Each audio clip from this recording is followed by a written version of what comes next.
Greetings and welcome to the channel. My name is Dr. Nana Gyesie, transformational coach and master energy architect here at Inner Mileage, where we help folks understand the trauma-informed basis of limiting self-beliefs and how to take inspired action towards a resonant life right here, right now. Today we're going to be talking about how an empath awakens through presence and how that enables the empath to escape the narcissist's traps of time, trauma, and expectation.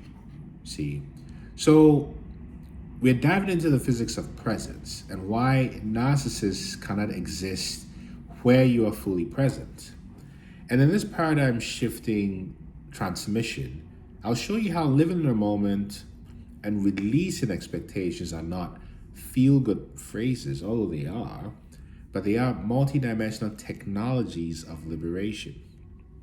These are quantum tools for empaths to break trauma bonds, dismantle the fight or flight nervous system patterning, and reclaim divine authority. So let me talk to you about the science of presence and why narcissists hate it. And I'll start in neuroscience talking about the default mode network, which is a part of the brain that's activated when you're daydreaming, ruminating, or replaying memories, in fact.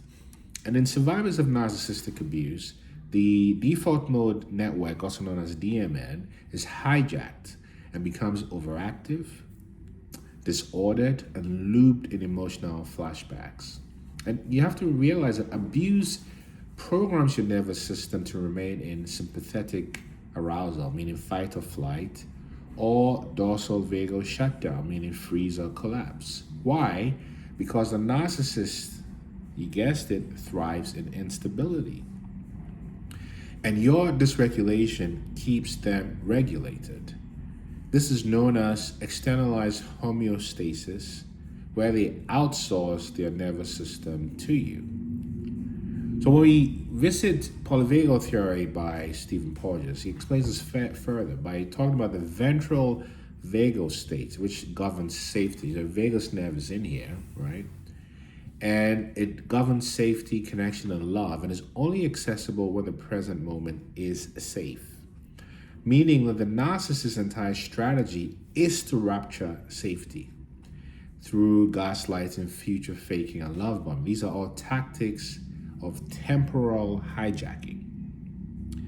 And deep studies in trauma by Van der Kolk and others confirm that healing is impossible outside the present.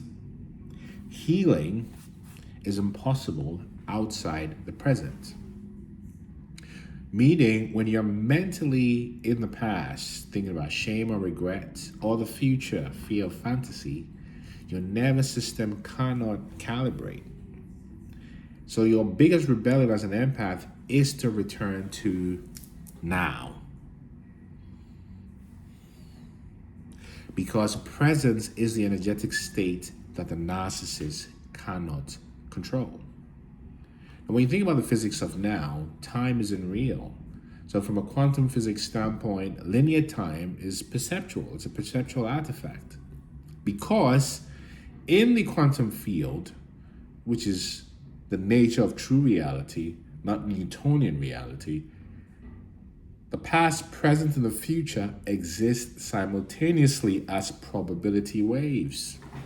You think about work done by many researchers suggests that each choice, particularly from a quantum perspective, collapses a wave into reality. So the wave is there until it's observed and the choice is made. And the choice must be made in the now moment. Now, Einstein often said, time and space are modes by which we think, not conditions in which we live. When you're locked in a trauma bond, the narcissist becomes your anchor to past identity and your projection screen for future safety. They train you to exist everywhere but now. But the now is the only place where the timeline collapse can be rewritten. This is dimensional shift via temporal mastery, meaning it is why shamans, sages, and mystics across traditions retreat into the present. It's the only realm that is real. And living in the now is not passive. It's a quantum collapse of external control. And when you stop feeding attention to the past narcissistic timeline, it ceases to exist in your electromagnetic field. Now, I want to go even deeper into freedom from presence. So, gratitude, as shown by the work of Dr. Joe Dispenza, increases the production of dopamine, the feel good hormone, and oxytocin, the hormone for bonding, as well as serotonin and immunoglobulin. These are all immunoglobulin A, to be more specific. These are all hormones and proteins associated with healing, immunity, bodily immunity, and emotional stability. Meaning that gratitude is not a mood. Oh, I feel grateful. No, it's a chemical override. Did you hear that? A chemical override of trauma patterning. Meaning, when you cultivate gratitude in the present, even while recovering from abuse, you shift your biochemical reality. The body begins to trust the present moment again. And in alchemy, gratitude is a frequency that transmutes lead, which is pain, scarcity, and shame, into gold, which is divine awareness, resourcefulness, or resources, and resilience. And you realize that gratitude becomes a spiritual crucible where the lower self dies and the higher self emerges. This is why narcissists cannot maintain power over a grateful empath, because your biochemical field becomes incompatible with their manipulation. You see, this is exactly what happens. They just can't take it.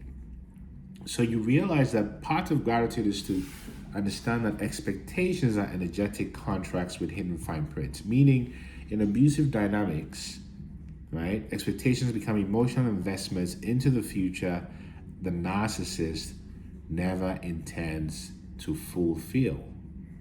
Behavioral economics describes the sunk cost fallacy when individuals continue a relationship or decision due to previous investments, even when it leads to loss. And the empath continues giving because they've already given so much. And narcissists weaponize this. They bait expectations, they induce longing, and then they withdraw. Then you end up being bankrupt, not just emotionally, but spiritually. An expectation is energetic credit to illusion. The presence is a full payment that nullifies that debt. This is why in Buddhism, detachment from results is emphasized. The work is in the doing, not the return. So from an even deeper perspective, if anything I'm sharing resonates with you, type transformative comments or send me a message at nana@innermileage.com, or you can book a free session with me for 30 minutes on my website, innermileage.com. So in Hermeticism, the principle of rhythm and correspondence reveals that energy flows in and out of form constantly, mirroring the breath, the seasons, and your thoughts. And the present moment is where this rhythm can be interrupted, reversed, and repatterned, meaning that ritual magic only happens when time is suspended. Why? Because the subconscious, which is the realm where real change happens, doesn't operate on locks. It responds to symbols, repetition, and presence. And the narcissist abuses a spell. And you break that enchantment when you step out of the dream through presence. So you realize that presence is emphasized in every spiritual tradition, whether it's in the Bhagavad Gita, which says, let your concern be with action alone and never with the fruits of action, right? In the Buddha Dharma, it talks about mindfulness being the foundation of awakening. It's embodied presence. So there's several tools available to support you on this journey, such as moving slowly, gratitude, quantum visualization, many things that we can work with you on. So the truth is, you didn't just leave a relationship, you left the vibrational field, and you cannot leave a field you continue to feed through memory, fantasy, or regret. Each moment you claim presence, you dismantle the architecture of abuse. Each breath you take without expectation is a vote for your soul's freedom. Presence is not just healing, it's warriorship, its sovereignty, its divine justice in action. If this resonated with you, like, share, subscribe. Don't forget to type transform if we can be of help. Keep ascending and keep being present. Peace.